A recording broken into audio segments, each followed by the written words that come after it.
Why is it so difficult to forgive?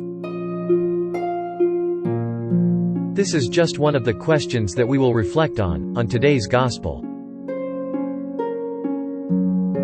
But before we continue, if you are new to this channel, please click the subscribe button and hit the notification bell so that you will be informed of any new content. Today's Gospel is taken from the book of Matthew chapter 18 verses 21 to 35. And this is what it says. Peter approached Jesus and asked him, "Lord, if my brother sins against me, how often must I forgive him? As many as 7 times?" Jesus answered, "I say to you, not 7 times but 77 times. That is why the kingdom of heaven may be likened to a king who decided to settle accounts with his servants. When he began the accounting, a debtor was brought before him who owed him a huge amount. Since he had no way of paying it back, his master ordered him to be sold, along with his wife, his children, and all his property, in payment of the debt.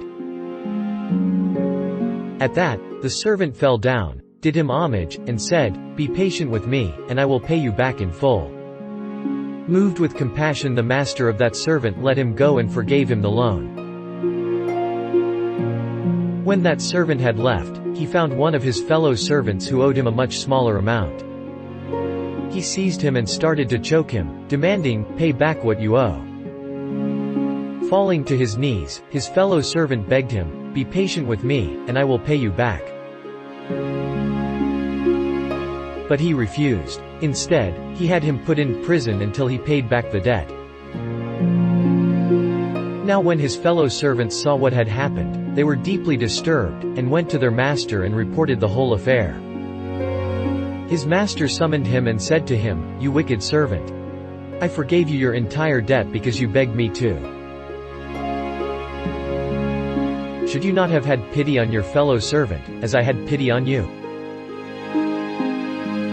Then in anger his master handed him over to the torturers until he should pay back the whole debt. So will my heavenly Father do to you, unless each of you forgives your brother from your heart." Jesus said to his disciples, "If your brother sins against you, go and tell him his fault between you and him alone." Today's Gospel speaks to us about the need for pardon. It is not easy to forgive, because certain grief and pain continue to burn in the heart. There are people who say, "I forgive, but I do not forget." Rancor, tensions, diverse opinions, insults, offenses, provocations, all renders pardon and reconciliation difficult. Let us try to meditate on the words of Jesus which speak about reconciliation and which speak to us about the parable of pardon without limits. In Matthew chapter 18 verses 21 to 22, to forgive 77 times. Jesus had spoken of the importance of pardon and of the need of knowing how to accept the brothers and sisters to help them to reconcile with the community. Prior to these words of Jesus, Peter asks, "How often should I forgive my brother if he wrongs me?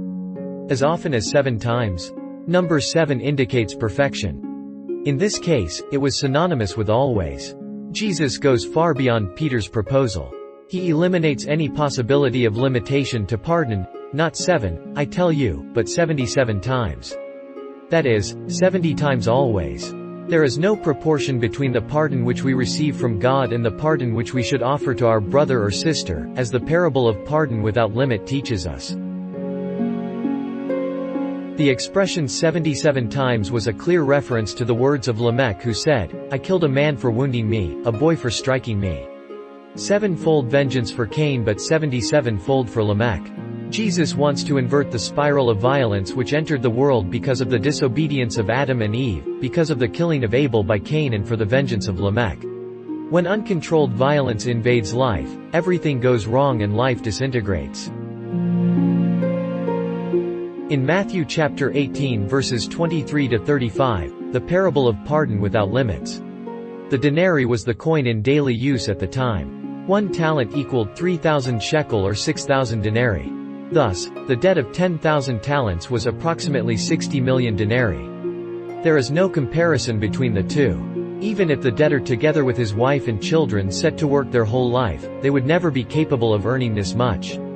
Before God's love, which forgives gratuitously our debt of 60 million, it is more than just on our part to forgive gratuitously the debt of a single coin, 70 times always. The only limit to the gratuity of pardon of God is our incapacity to forgive our brother. The community, an alternative place of solidarity and fraternity. The society of the Roman Empire was hard and without a heart, without any room for the little ones. They sought refuge for the heart and did not find it. The synagogue was also demanding and did not offer them any place. And in the Christian communities, the rigor of some in the observance of the law made life together difficult because they used the same criteria as the synagogue. Besides this, toward the end of the 1st century, in the Christian communities, the same divisions which existed in society between rich and poor began to appear. Instead of making the community a place of acceptance, they ran the risk of becoming a place of condemnation and conflict.